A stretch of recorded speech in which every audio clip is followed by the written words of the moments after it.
Just take us through the Saturday scrimmage. Yeah, there was. I feel like I'm on repeat a little bit, but there was a bunch of back and forth. Again, offensively, made some really explosive plays. And then defensively, we created some turnovers and really situationally had a really good scrimmage. So the messaging has continued to be the same. Offensively, we've got to find ways to sustain with all three groups.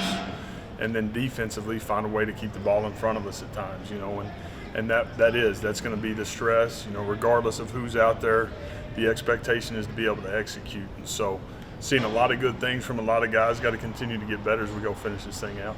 You brought in Coach Rhodes and Coach McIntyre in the offseason. How have you seen them maybe impact what you guys are doing these days? Yeah, they've just got so much experience. Obviously, as head coaches, as defensive coordinators, as position coaches. So they do. They've got great insight. I think they've got incredible perspective. And they've helped in a great way. They've been eager all day, every day, man, just to help and trying to create the best version of our football team as we possibly can. And so that's been it's been awesome having them here. You have so many new faces, but you also have a lot of freshmen out there, and it's a little bit different for them because they're getting used to college football for the first time. What's really stood out about some of those guys? What's been the biggest point of emphasis for them in the first few weeks of spring practice? Yeah, I've tried to continue to talk to those guys about not having any type of freshman lull. They were incredibly excited day one for spring ball. They were excited for day one of winter workouts. Now that we're into it a little bit, making sure that there's not this lull and their energy and their attitude matches what it was on day one. Day one excitement should carry us all the way through, and that's been the biggest thing for them as we've gotten into it and been a little bit of a grind for them.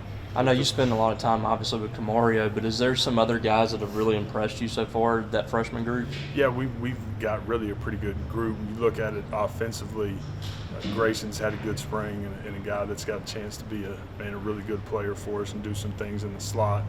Colin Wilson's had a really good spring. Those two guys, I think, are ahead of where most guys are as true freshmen as they've come into it, which, again, has been really good to see. And then on the defensive side, Tyler's done a good job, continued to grow inside the scheme, understand what the expectation is. Just an incredible athlete who, again, got a chance to be a great player and excited about where he's at and where he's going. With the portal opening next week, you mentioned wanting to add an offensive line, but are there any other positions you could see targeting? Yeah, I think offensive line will be priority one. Tight end, I think, got a chance to be in the fold as well. So as we continue to move through that, those pieces will be important for us to be able to go at. You had to rebuild a lot of the wide receivers room again after last year. So any of the guys who have really stood out to you here this spring, or how do you see that group coming along overall? Yeah, I talked about it a little bit last week, but I'm proud of that group.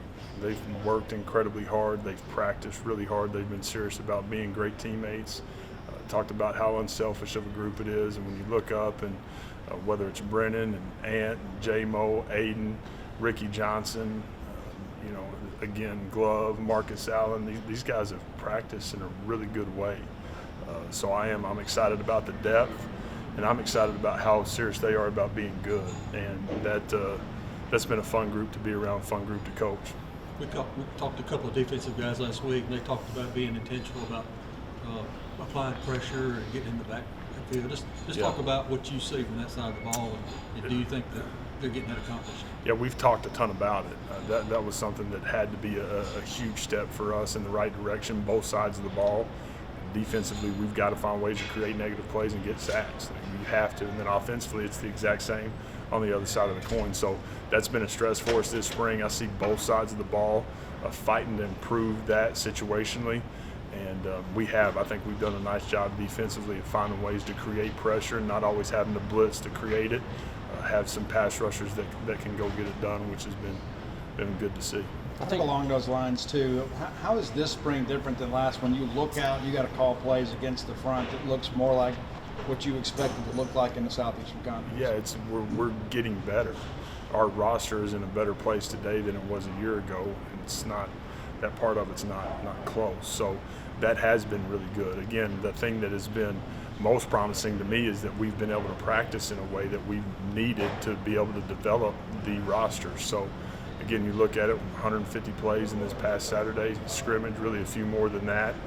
Same thing the Saturday before. We were nowhere close to that last spring. And so again, it's because we have the bodies that can go practice. And We're practicing in a better way when we're not live because there's better athletes and we understand what the expectation is. So we've gotten better. We've got to get a lot better here over the next week and a half to be where we want to be as we finish the spring out. I know Calvin Dinkins has been kind of working back from an injury. I think he's back out there.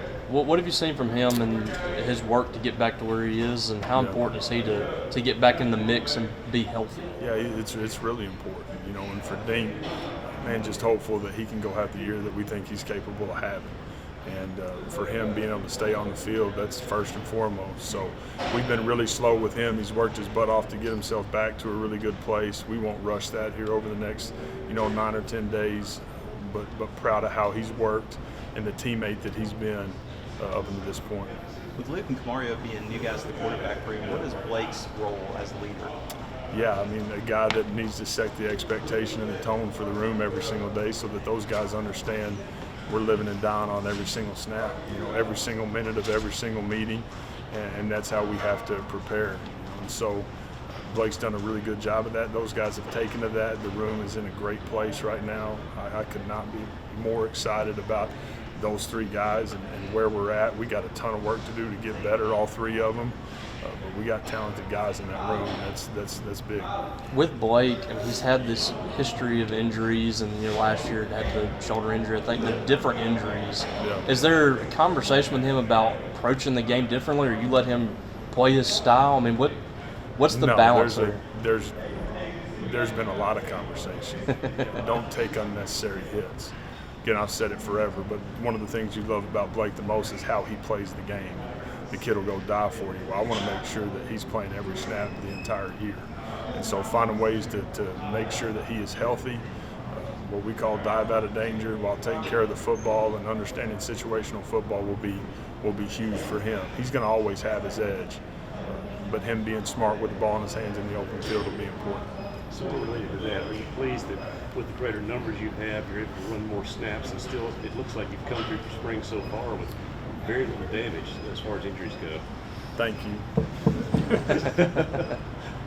We need that to finish. We need to finish that way, but again, I think we're practicing in a better way because, again, we've got better bodies that we've needed to be able to give us a chance to practice the way we need to practice. With Vaughn back, obviously the talent speaks for itself, but just off the field as a leader and a teammate, what does he kind of add in that role as well? Yeah, to me, a guy that's lived it, really good for guys like Fluff and Colin who have gotten here mid-year and creating some expectation for them in the room to understand, what it's going to be like to be a running back here and play for Coach Tuck.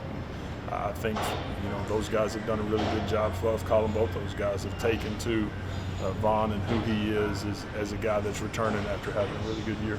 How do you evaluate the cornerback so far this spring? Is that a position you feel like you might want to upgrade in the spring forward? Yeah, Kelly's had a really good spring. Excited about the step that he's taken in the right direction. And then we do, I think we've got some quality depth there, whether it's Jet, Diego, Javen, Trey Wright. We've got a lot of guys at that position that have competed in a really good way. Elijah's had a really nice spring and done some good things. We'll take the right one if need be, but I feel really good about where that room is today as long as we continue to develop and grow up until, week one. What are your early impressions of Coach Loadhold in the offensive line? Yeah, again, there's such great familiarity with me and him.